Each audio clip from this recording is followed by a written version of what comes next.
Amén, hermanos. Coloquemos un título a nuestro estudio de esta mañana en el Evangelio de Mateo, y el título es La ruina del hombre y la gloria de Dios.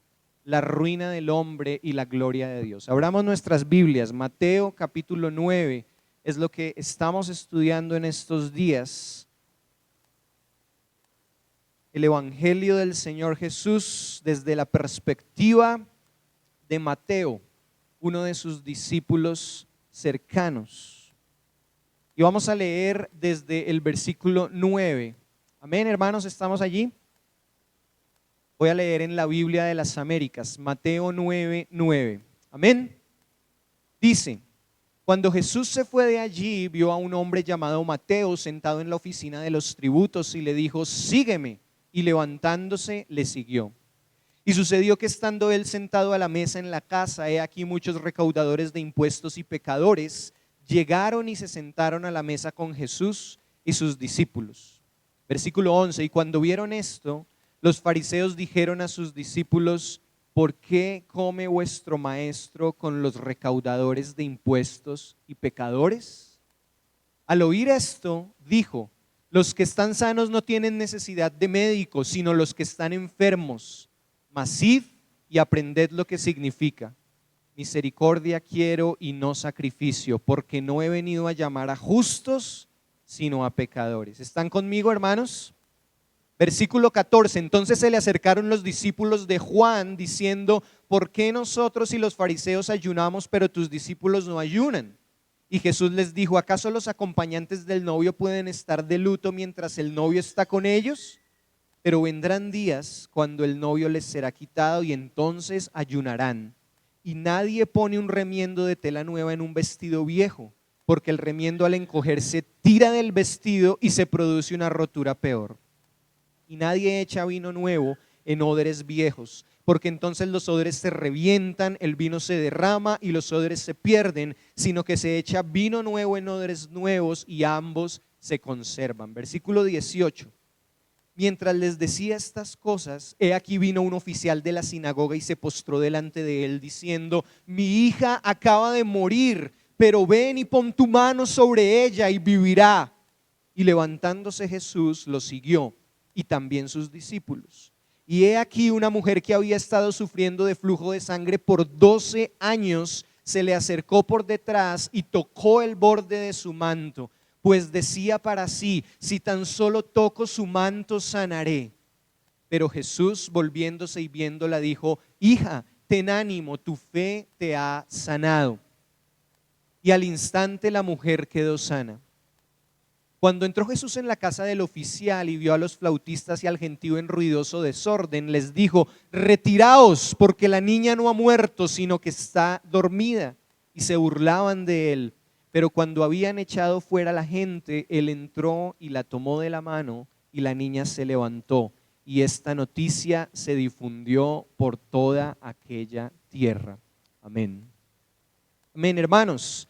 El contexto de Mateo 9 es muy interesante porque muestra la condición de necesidad en la cual se encontraban varios hombres y mujeres. Pero cómo el reconocimiento de su propia ruina, que los llevó a tener un encuentro con Jesús, el Salvador, transformó sus vidas para siempre. Y como dijimos en nuestro estudio de Mateo capítulo 1, respecto a la genealogía de Jesús, determinó para ellos un nuevo comienzo. Encontramos allí en el capítulo 9, básicamente versículos 1 al 7, que Jesús llega a Capernaum, una de las ciudades donde él desarrolló mayormente su ministerio, y le traen un paralítico en una camilla. Y el Señor, al ver la fe de él y sus amigos, dice el texto, perdona sus pecados. Pero también ante la duda de los fariseos respecto a su poder como hijo de Dios, el Señor le dice a este hombre: levántate de tu camilla, tómala y vete a tu casa. Y efectivamente el paralítico se levanta, toma su camilla y se va a su casa. Pero después encontramos allí en el versículo 9, Revisemos nuevamente el versículo 9, dice, cuando Jesús se fue de allí, es decir, estaba saliendo de Capernaum, vio a un hombre llamado Mateo sentado en la oficina de los tributos y le dijo, sígueme, y levantándose le siguió. Este es uno de los versículos más importantes en nuestro estudio del Evangelio de Mateo, hermanos. Mateo, uno de los discípulos de Jesús, un autor de una de las perspectivas del Evangelio. En hebreo este hombre era Leví, ese era su nombre hebreo. Él era un judío, pero cobrador de impuestos, trabajaba para el imperio romano cobrándole los impuestos a los mismos judíos, porque el imperio romano tenía sometidos a los judíos, al pueblo judío. Y dice el texto que él estaba allí en la oficina de los tributos. Esta mañana estábamos hablando, o estábamos más bien cantando respecto de Zaqueo, ¿verdad? Que también era un cobrador de impuestos. Pero en esa época habían varios cobradores de impuestos. Mateo era un cobrador de impuestos encargado de una oficina de tributos. Él no era un cobrador superior, no era como Zaqueo, que era como revisor, coordinador de otros cobradores de impuestos, como un revisor fiscal más o menos podría ser.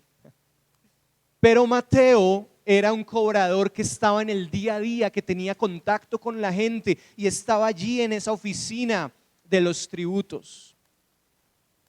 Y eso era aún más difícil, hermanos, para él, porque todo el tiempo estaba en contacto con aquellos que iban a pagar esos impuestos, con aquellos que lo odiaban, que lo rechazaban. Él era rechazado por su propio pueblo.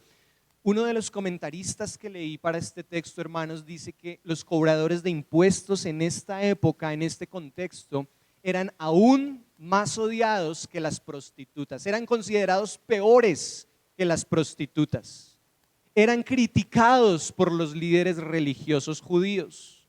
No se les permitía, y obviamente a Mateo tampoco, entrar a las sinagogas a escuchar las escrituras, eran como perros vistos por la sociedad.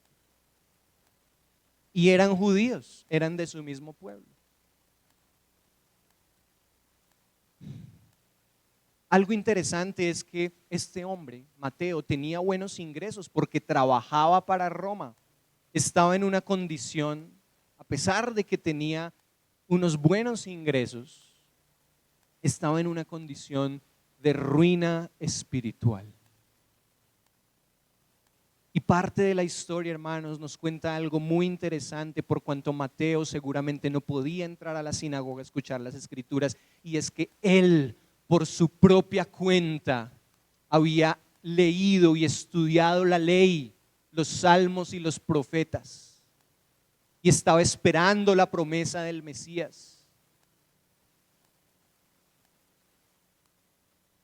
Esa es la razón por la cual en Mateo encontramos 99 referencias al Antiguo Testamento.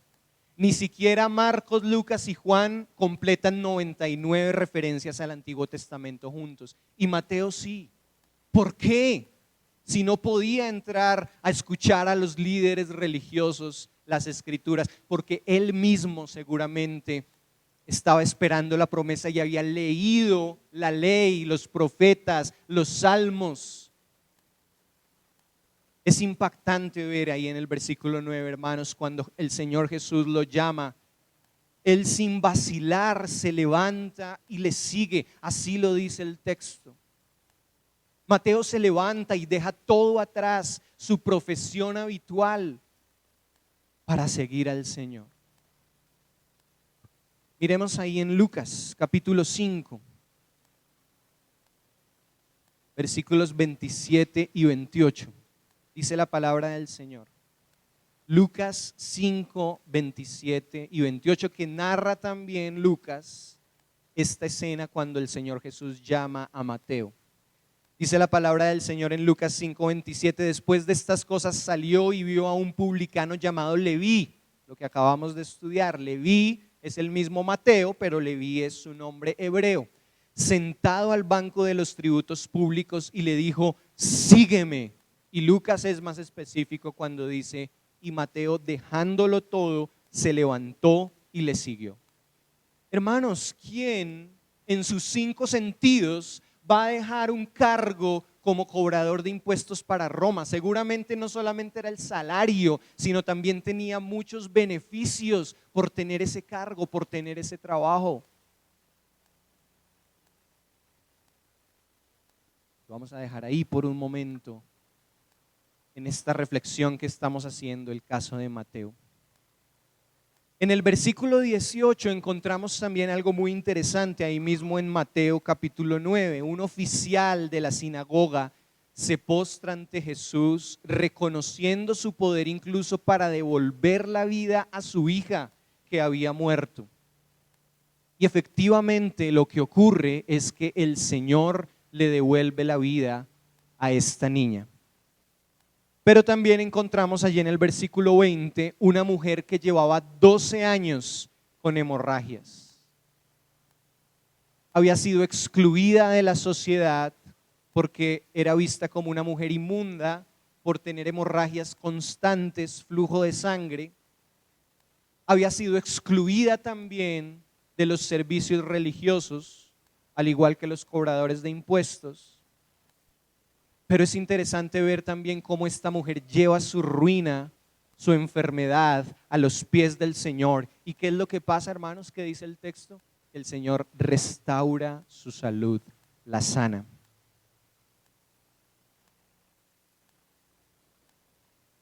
Cuando miramos allí en Mateo 9, todas estas personas que reconocen su necesidad del Señor, reconocen su ruina, son conscientes de su necesidad del Señor y vemos la respuesta de Jesús, solamente podemos maravillarnos y entender que lo que nos quiere decir el texto y lo que nos está enseñando es que tenemos un Dios que nos levanta de las ruinas, nos restaura y nos permite continuar nuestro camino. Miremos allí, hermanos, en el versículo 10, leamos nuevamente, ya reflexionamos respecto al 9 y respecto a lo que sucedió con este hombre Mateo, que posteriormente fue un discípulo de Jesús. Dice el versículo 10, y sucedió que estando él sentado a la mesa en la casa, he aquí muchos recaudadores de impuestos y pecadores llegaron y se sentaron a la mesa con Jesús y sus discípulos. Hermanos, Mateo se levantó de la oficina de los tributos, siguió al Señor, como dice el versículo 9, e inmediatamente organizó una cena e invitó a todos aquellos que él conocía. Porque los que se creían buenos, los religiosos o los otros judíos que no eran criticados, que no eran amenazados, pues no tenían un trato con Mateo. Él invitó a esta cena a aquellos compañeros de trabajo, considerados también como pecadores. Miremos el versículo 10 cuando dice, estaban allí en la mesa recaudadores de impuestos y pecadores, seguramente los amigos de Mateo, publicanos, recaudadores de impuestos, lo vil y menospreciado de la sociedad. Se sentaron a comer con Jesús y con los otros discípulos. No hay duda que Mateo estaba invitando a sus amigos a conocer a un Jesús que él ya conocía, a quien ya había visto seguramente hacer milagros, de quien seguramente en sus momentos de mayor dolor, por ser despreciado incluso por su propia familia, hermanos, porque por ese cargo que Mateo tenía, su propia familia lo despreciaba y lo consideraba como un traidor. Estamos seguros que por su propia cuenta, como ya dijimos, seguramente él leyó la ley, los profetas, los salmos y había escuchado acerca de la promesa de un Salvador. No cualquiera, como acabamos de decir, abandona con tanta decisión su estabilidad, un cargo tan importante. Y otro dato interesante, hermanos, Mateo no podía volver a recuperar este cargo. No era posible. Y seguramente otro lo ocupó en el momento en que Mateo se levantó y dejó la oficina de tributos. Mateo sabía cuando dejó la oficina de los tributos, que nunca más iba a poder tener este cargo, este empleo, esta posición. Y todo lo hizo por seguir a Jesús. Esto nos tiene que ayudar a reflexionar respecto al Señor. Solo alguien que estaba convencido de su ruina espiritual y de quién podía restaurarle, pudo haber tomado una decisión tan certera. Versículos 11 y 12, leamos: y cuando vieron esto, esa escena, todos en la casa de Mateo, Jesús, sus discípulos y otro montón de pecadores, cobradores de impuestos, cuando vieron esto, los fariseos dijeron a sus discípulos: ¿por qué come vuestro maestro con los recaudadores de impuestos y pecadores? Al oír esto, dijo, y aquí va a hablar Jesús: los que están sanos no tienen necesidad de médicos, sino los que están enfermos. Tremenda esta pregunta a estos hombres. ¿Cómo es posible, le preguntaron a los discípulos, que su maestro se mezcle con pecadores? Y esto es muy interesante, hermanos, porque con esta pregunta estamos entendiendo en el texto que los fariseos no se consideraban pecadores, porque creían estar cumpliendo completamente la ley. Y ahí estaba el problema. Era precisamente ese concepto equivocado que tenían de sí mismos lo que no les permitía ver su necesidad espiritual, su ruina, su enfermedad. Hermanos, cuidado con eso. Y aquellos que nos van a ver después en la reflexión de este mensaje en YouTube, cuidado con eso. El primer paso para ser un fariseo, un falso creyente, es pensar que somos buenos, que otros son los del problema, que el otro es el que tiene que cambiar, pero que yo no necesito arrepentirme continuamente, o que soy dueño de la verdad. La respuesta de Jesús es clara. Si tú crees estar sano, no tienes necesidad de Él. Los que están sanos, fue la respuesta del Señor, no tienen necesidad de médico, sino los que están enfermos. Ahora, si tú consideras estar sano, yo te quiero preguntar, ¿reconoces también no necesitar a Cristo en tu vida? Esa sería otra reflexión. Pero cuando el Señor en este texto dice, los que están sanos no tienen necesidad de médico, sino los que están enfermos, con eso no estaba queriendo decir que los fariseos estaban sanos, ¿verdad?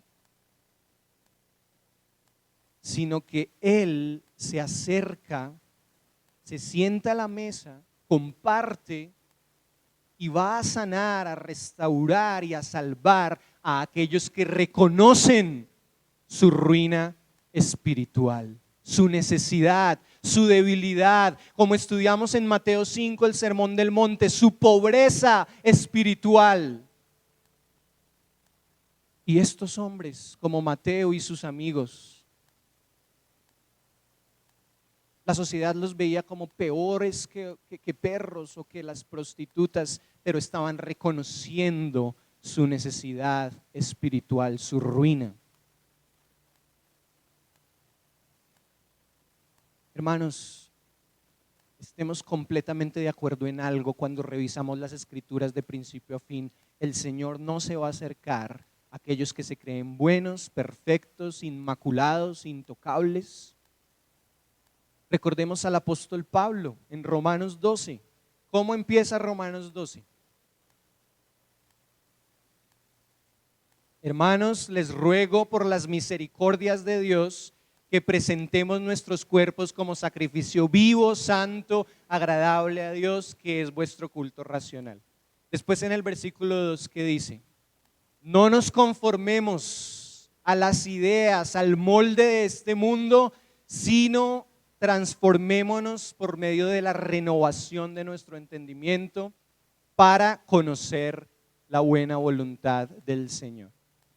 Pero el versículo 3 es aún más interesante. Después de decirnos que no nos amoldemos al mundo, que conformemos nuestra manera de pensar y de vivir a las Escrituras, Pablo en Romanos 12 nos dice: cuidado con que ustedes, hermanos, y aquí le está hablando a la iglesia en Roma, no le está hablando a incrédulos, cuidado con que ustedes tengan un concepto de sí mismos mayor al que deberían tener.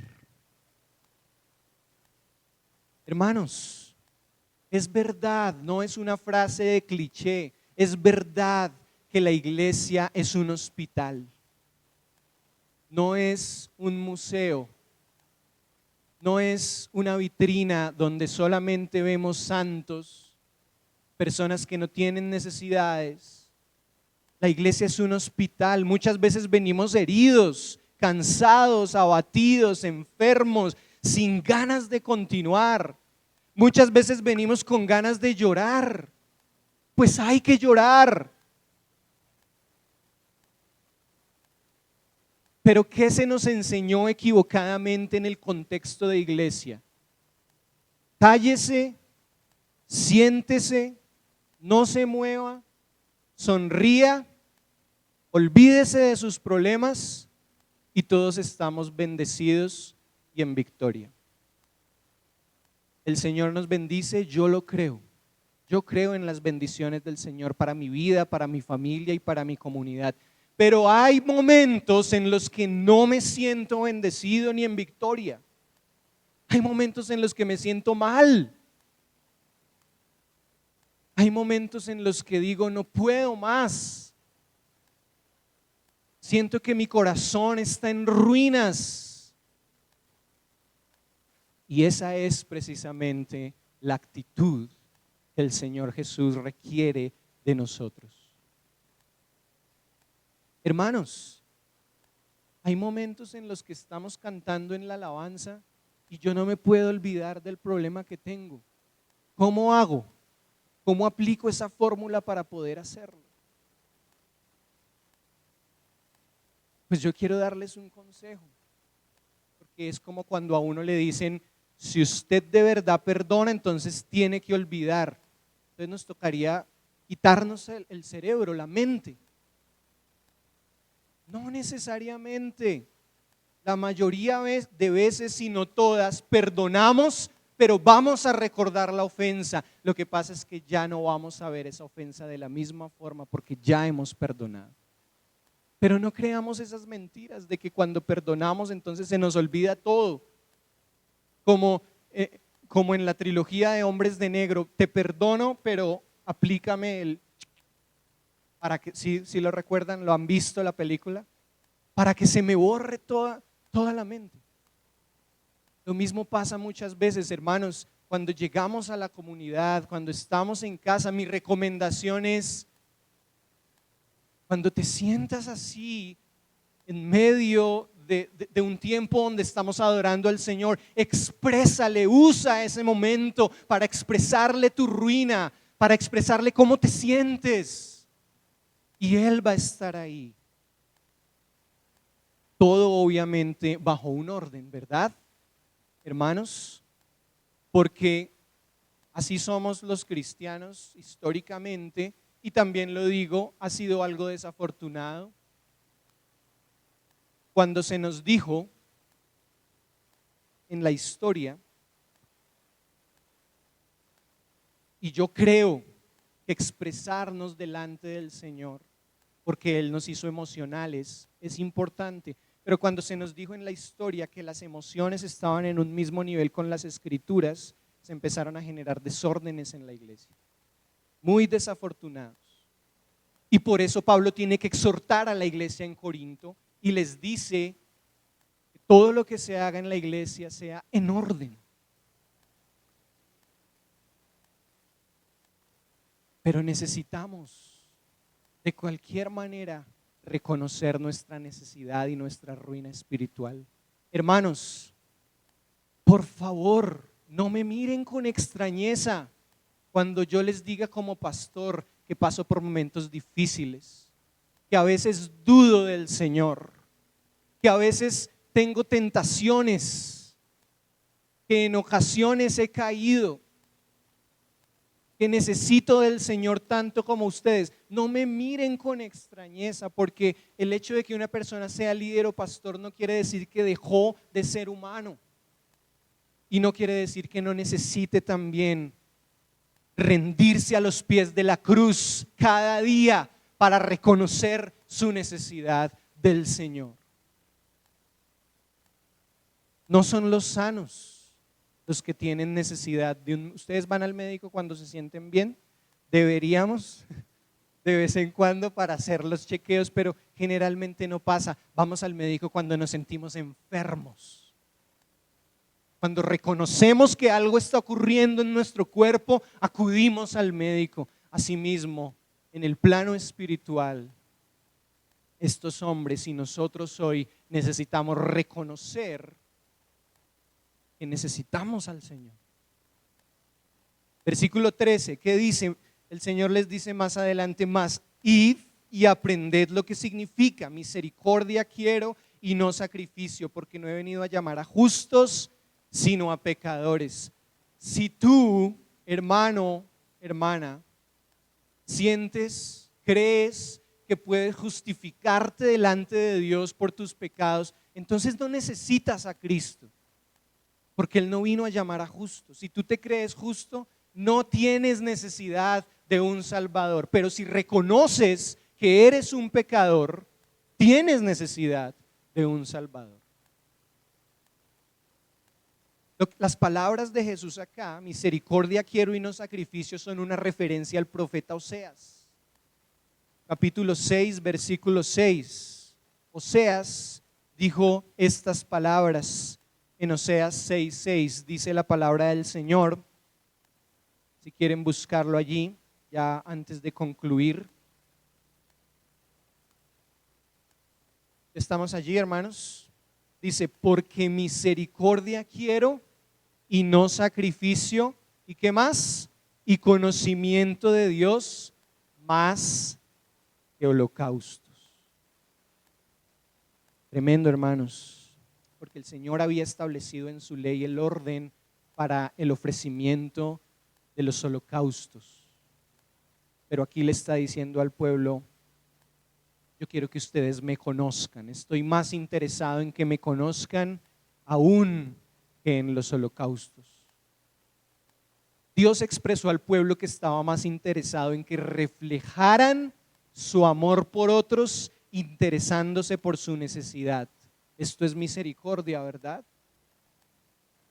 En estos días leíamos: ¿de qué nos sirve decirle al que está hambriento, ve, o al que está sediento, ve, ojalá puedas comer, ojalá te puedas saciar, pero no hacer nada por esa persona? Eso no es misericordia. Quiero que reflejen mi amor a otros. Esto es misericordia más que el cumplimiento, y aquí les está diciendo, les está respondiendo a los fariseos, ¿verdad? Más que el cumplimiento de los rituales religiosos, es decir, el sacrificio. Esta semana pasada, si quieren, lo enviamos al grupo, si no, no hay problema, de la iglesia. Estuve haciendo un estudio sobre el quinto mandamiento. ¿Cuál es el quinto mandamiento, hermanos? No, honrar a padre y madre. Estoy haciendo un estudio para la universidad sobre el quinto mandamiento. Y es importante, es interesante y es importante porque aquí mismo en Mateo, más adelante vamos a ver otra confrontación de Jesús con los fariseos. Y Jesús les dice: ustedes son unos hipócritas, porque les dicen a sus padres que no los pueden honrar con sus finanzas, que no los pueden ayudar, porque tienen que dar la ofrenda al Señor. Hipócrita, y varias veces y en otros contextos les dijo hipócrita. Hermanos, por favor, hoy en día, hace 2 semanas escuché a un predicador famosísimo en Bogotá y en Colombia, muy famoso, decir que él no veía por ningún lado en la Biblia que después del Señor la prioridad fuera la familia, sino la iglesia. Hermanos, no. Si no tenemos familias fuertes, no podemos ser una iglesia fuerte. Esta actividad que acabamos de hacer es para que la pongamos en práctica en casa, apartando un tiempo para el Señor juntos, pero no podemos esperar que el pastor nos provea todo y vivamos todos, ojalá fuera como en la iglesia primitiva, todos aquí viviendo de día y de noche, pero aquí no, por ejemplo, no hay ducha, entonces nos tocaría, ahí sí entraríamos en ahorro de agua definitivo.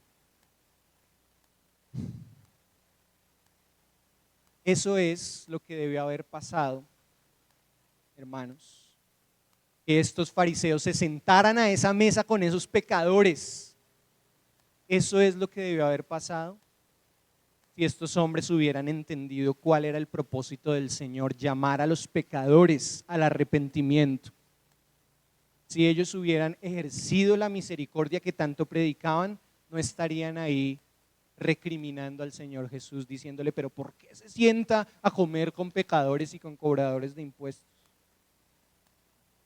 Los fariseos se hubieran interesado por aquellos pecadores y no hubieran mostrado su ceguera espiritual cuestionando por qué el maestro comía con estas personas.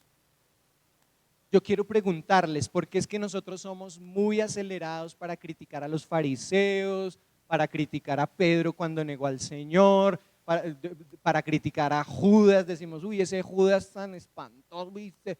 Hermanos, en el seminario hace 15 días que estuvimos con el profesor Sandro, que estuvo predicando hace 15 días, ¿recuerdan que él vino a predicar? Él nos decía lo siguiente, a Lorena y a mí nos decía, si yo hubiera estado en la época de Jesús, yo hubiera sido un fariseo. Estoy seguro que yo hubiera sido un fariseo. Pero nosotros no, nosotros decimos, no, yo hubiera sido Juan, yo hubiera sido… No, hermanos, hubiéramos sido fariseos. Seguro que sí. Y a veces nos aligeramos y los criticamos, pero actuamos de la misma forma. Yo hubiera sido Andrés, yo hubiera sido Natanael, bueno, todo eso. Bueno, Simón el Celote sí. Así. Pero hubiéramos sido los fariseos. Entonces reflexionemos, muchas veces nosotros actuamos de la misma manera. Y por eso el Señor nos hace este llamado. Concluyamos. Solo podremos ver la gloria de Dios en nuestra vida si reconocemos nuestra necesidad de Él, nuestra ruina espiritual. Muchas veces nos presentamos ante el Señor con una actitud farisaica. Eso pasa, nos presentamos al Señor con una actitud farisaica. ¿Por qué esto? ¿Por qué lo otro? Este hermano tal cosa, la otra hermanita tal otra cosa, la iglesia tal cosa, pero yo estoy perfecto.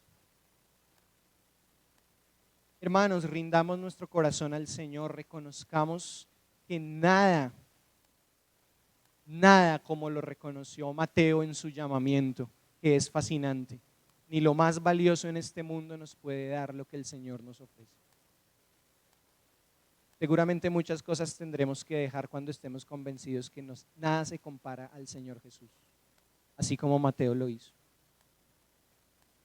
Él nos ha devuelto la vida, Él nos ha levantado, nos ha restaurado, nos ha sacado de la ruina espiritual en la cual nos encontrábamos, del hueco en el que estábamos. Humillémonos entonces ante el Señor reconociendo que todos estamos en un proceso. Si recuerdan a Pablo en Filipenses cuando dijo, yo no soy perfecto, yo no considero haberlo alcanzado aún, pero sigo caminando y prosigo a la meta. Pablo en Filipenses. No me miren como si no hubieran leído Filipenses, vamos a leer Filipenses. Seguimos caminando hacia ese supremo llamamiento que el Señor nos ha hecho. Siempre reconociendo nuestra ruina, entendiendo que toda la gloria es para Él y que estamos necesitados todos los días. Spurgeon decía una frase muy interesante y es, a veces estamos muy preocupados por predicar el evangelio, ¿verdad? Pero cada día cuando nos levantamos, la primera persona a la cual debemos predicarlo el evangelio es a nosotros mismos frente al espejo. porque se nos olvida y necesitamos recordarlo.